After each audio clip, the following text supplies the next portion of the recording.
everybody. I'm Tommy Martin, and welcome to the Split Decision. We have an exciting show for you today. First things first, we'll start with some announcements from RB and in the national sports world. Attention students and families. Registration for 2026 RBHS Athletic Summer Camps opened April 7th. Camp grade levels are based on your entering grade for fall 2026, and registrations will close when each camp begins. Please note there are no camps on June 19th or from June 29th through July 4th, and no students will be given refunds after June 1st. For registration help, families may visit the RBHS business office during business hours, and any camp-specific questions should be directed to the coach listed in the summer camp booklet. Registration for 2026 summer enrichment camps and select summer school courses are now open and will run through May 29th. Families can register online or in person through the RBHS business office, and payment is required at the time of registration. Please remember that summer school is closed on June 19th, and currently enrolled RBHS students will receive registration priority. For full course camp and attendance information, families should review the summer registration materials from Riverside Brookfield High School. Seniors. The senior survey will take place on April 28th and 29th during English classes. This survey is designed to collect post-secondary plans and information from the class of 2026. Be sure to complete it during your scheduled class time. Students, cap, gown, and graduation ticket distribution will take place Friday, May 1st during lunch periods in the RBHS atrium near door A. Check-in tables will be organized by last name, and representatives will be on site to distribute pre-purchased caps, gowns, and tickets. Seniors can also pick up graduation tickets at that time. Any unclaimed caps and gowns will be held in the main office. Students, yearbook pickup will take place on Thursday, May 14th, from 3:05 to 3:30 p.m. in the field house. Tables will be sorted alphabetically by last name. Students with early release may stop by after 9th hour. If you still need to order a yearbook, visit Jostens online and search for Riverside Brookfield before they sell out. Now, let's discuss what's happening within global sports. The NFL Draft, hosted in Pittsburgh, set an all-time attendance record with 600,000 people attending from April 23rd through the 25th. In the NBA, the first round of the playoff just wrapped up, with some of the highlights, unfortunately, being injuries. Round 2 is set to kick off today, May 4th, with Timberwolves Spurs and Knicks for 76ers today, and Lakers Thunder and Pistons Cavaliers tomorrow, May 5th. With the NCAA college basketball transfer portal opening and now closing, we've seen almost 50% of all Division I players leaving their school and looking for a new team. Fans debate whether the transfer portal is good for college athletics. And now, to discuss more on the state of RB, on the state of college sports, head of RB, Mr. Holdren. How you doing, Tom? Nice Pleasure. to meet you, man. Great Thanks for having me today on your show. How much would you say you keep up in the world of college basketball? I don't keep up in basketball as much as I do say football, but when March rolls around, I think everybody's a big fan, so I try to keep up just a tad. We've seen an uptick in the transfer portal. How would you say that? Do you think it has a positive impact or a negative impact on the college world? Yeah, I think the transfer portal has a negative impact on everything that is college sports right now. You've seen the transfer portal open up during March Madness, so you've got coaches who are competing for a national championship, and now they're being, taken away from focusing on their opponent to thinking about, who's leaving their team, who do they need to get. I think it's a disservice to the coaches, and I think you're seeing coaches leaving the profession because of it, between the NIL situation and the transfer portal. I think you're already losing. We've already lost a lot of historic coaches over the past few years in football and basketball for this reason, and I think if we don't clean it up, we're going to lose more, unfortunately. We've seen a similar thing.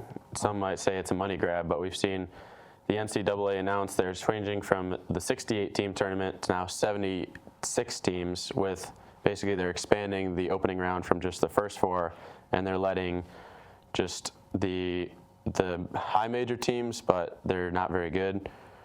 Do you think, what do you say about that? Yeah, I think we talked about this before a little bit in private with our pre-meeting about this idea of expanding the the March Madness. And I'm all for giving more opportunities and more exposure to teams.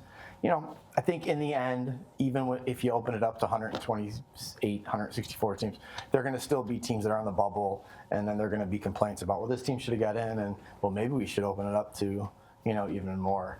I'm fine with it. I think if anything, moving forward, they should knock it down, take less teams, and then make the these other tournaments more meaningful. Tournaments that I'm forgetting it right now. The smaller tournament. The NIT? NIT, thank you. Yeah. So the NIT, that used to be a huge tournament, and so I think maybe if you just went, instead of 64 teams, maybe you went, I don't know the math here, but 16, right? Then maybe that NIT would be more important. And I actually remember seeing something this year that there's a tournament being put together by people in Las Vegas, and I've never heard of it, but it's this tournament that happens sort of after the NIT, and teams are starting to compete, and it's $1 million pot, right? So, money changes everything, and I do think making more teams part of March Madness can be okay, but I still think there's going to be the same problems that you always have. Yeah, we've seen it's more of the we haven't really seen many mid-majors getting into the tournament. Do you think the history for mid-majors, do you think in the future we'll see more mid-majors? Do you think they're not going to be as many? I think you'll see teams that are like BYU, where you get some donors that just come in and start throwing money at the program, and then you're going to be able to afford those players. We had spoke about this before. Is one of my friends is Coach J.D. Dismukes from, he coached at HF, won the state championship, and he's currently at Long Island University with Rod Strickland, and they made it to the tournament this year. And, for them, it was huge. They had a great season. They played well. They get to the first round, they play Duke, and they get destroyed. So are we going to have more mid-majors like a Butler a couple years back who, came sort of from nowhere but were able to make it all the way to the championship games? I don't know. It looks like that's not going to happen, and it comes down to the money. But I think if these schools can find donors who are able to put up more funds, which, I think every university has alum that are wealthy, and they can compete with that, possible. But I have my doubts. I think, and I hope I'm wrong, but I think March Madness, as we've all known it, might be over. I agree with all that. We'll be right back with the interview after the break. Mr. Holdren is still with us. Let's dive deeper into some of these questions. In the NBA, we've seen a few rookies, guys like Cooper Flagg, Con Knuppel, who have instantly taken that step and been able to play at the highest level. But a lot of them have just been kind of role players. Do you think, that there should be a minimum amount of years you should play in college to play at the NBA? I think it's different in NBA because of the worldness of the sport, that everybody in the world plays basketball. And so we have people in France who are 16 years old already playing professional league. And you can tell that, already in the NBA. You've got players who are younger coming in and play better team basketball than what, some of our guys are doing.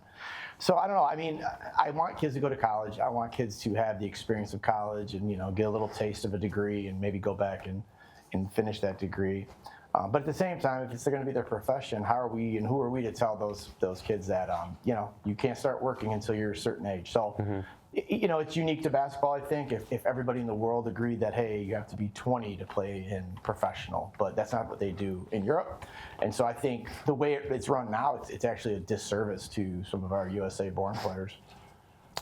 Yeah, we've seen some controversy with actually guys who, trying to get all these years of eligibility, they've played in the G League of the NBA, and then they've tried to come back down and play in college basketball. You have any thoughts about that? Yeah, I think that's crazy, right? I think that's bonkers.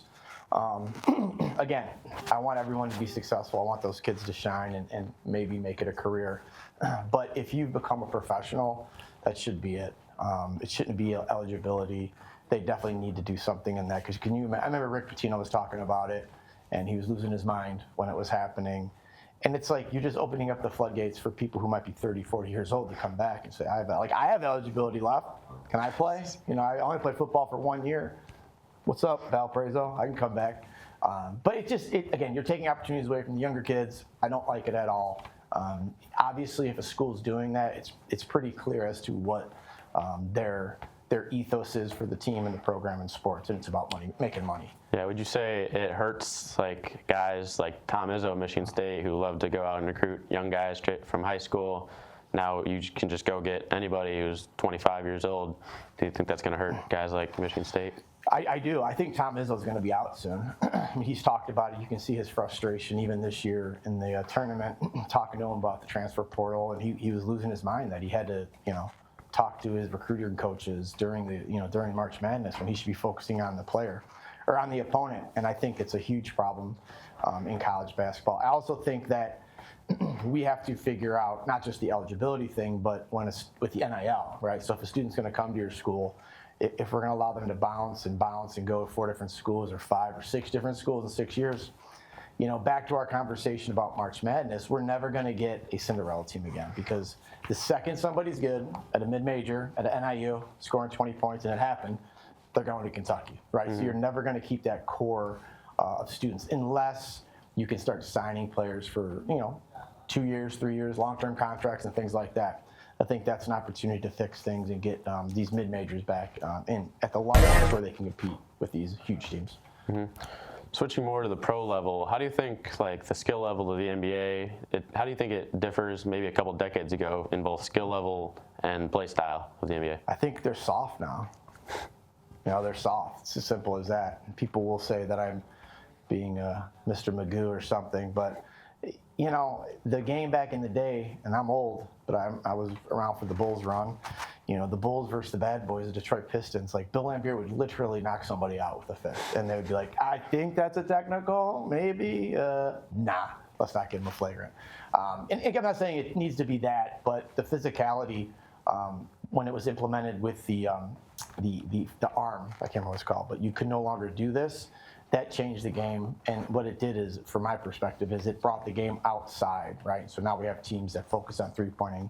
We had the Warriors were a dynasty by shooting threes, and I just don't find that to be very entertaining. And in fact, watching the playoffs now, I've tried to watch it a few times, and I just end up turning it off because the level of play is just not great. All right, that's all we got, everyone. Stay tuned. We've got a treat for you when you come back right after this break. And we're back. Thank you for waiting, everybody. Here's a segment you've all been waiting for. It should be an intense competition. The rules are simple. 3 shots each. Most shots in the hole wins, with an unfortunate punishment waiting at the end. Oh. Remember, I give you the grade, so. Oh, jeez. Just remember that here. First shot. This one could go anywhere. Taking his baseball hack there. Uh-oh. Looking good. Too hot. Too hot. Too hot. Here we go. All right. Is that what I expected? Now, ladies and gentlemen, what you might not know about me is that I am a golfer that's not very good. It's all in the hips. It's all in the hips. Here we go. Doo-doo! Oh, no. Close. I think the lip is throwing me off a little bit, but I'm going to get it. I'm going to get it.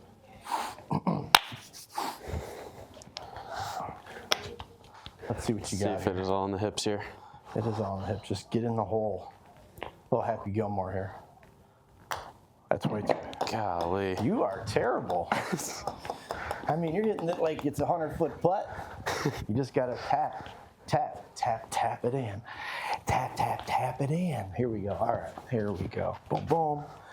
Here we go. You want to be like a pendulum. This is for my family back at home. Oh! Almost had a mini golf putt right there. Almost went in. Yikes, now I'm in trouble. 0-0. This one might never end. I got faith. I'm just lining it up. I was a little too short, a little too hot. Now I'm right in. Right in. Maybe I need this one off the backboard and in. I mean, that's not a bad move, actually. A little putt-putt golf. That's trouble. Oh, Lord. All right. Now it's over because I am This is sudden death right here. Playing here. For all the marbles. Here we go. All right. Man. No pressure here. This is a long putt, by the way. And y'all are making me try to put a 7-foot putt in the hole. If I could do this, I would be a scratch golfer. That's no way. No way. No, sir. Poop. We got sudden death coming. I feel good now. This isn't the smoothest screen either. You got some lips in it. All of them.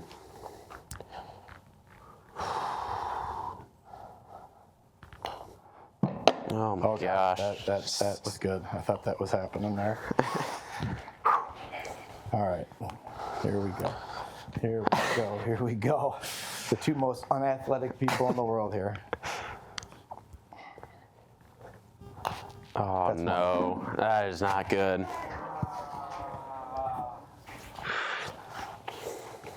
My bow. All right. So now I get to hit you in the face with the pie, right? Yes, sir. All right, here we go. Where are we at here? Let's Get a zoom in on here. let's give us a good camera shot. We ready? Come on. Extra creamy. Here we go. I'm sorry, Mom and Dad. I don't mean to do this, but I kind of have to. There we go. I hope you got to change your clothes. Oh, yep. Beautiful. Got him. That's all for our show today, folks. Thank you for watching, everybody. Thank you for tuning into the Sports.